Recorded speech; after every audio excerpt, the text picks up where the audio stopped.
দীর্ঘ অপেক্ষার পর বহরমপুর লোকসভা কেন্দ্রে নিজেদের প্রার্থীর পদ ঘোষণা করল কেন্দ্রীয় নেতৃত্ব।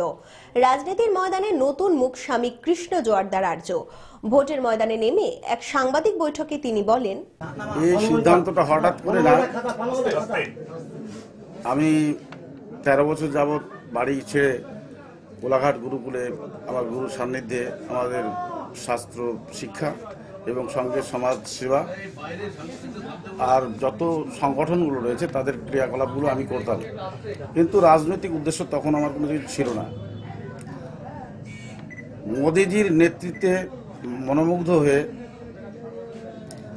দিলীপদার ব্যক্তিত্বকে দেখে আর মমতা বন্দ্যোপাধ্যায়ের কিছু হঠকারিতা জীবনযাত্রা, যা আমার তো মনে হয়েছে বাঙালিদের একটা ভয়াবহতার কারণ।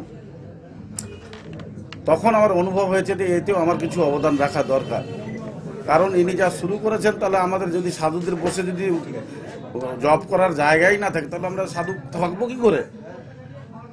তাই অনুভব করলাম যে আমার একটা কিছু করা দরকার।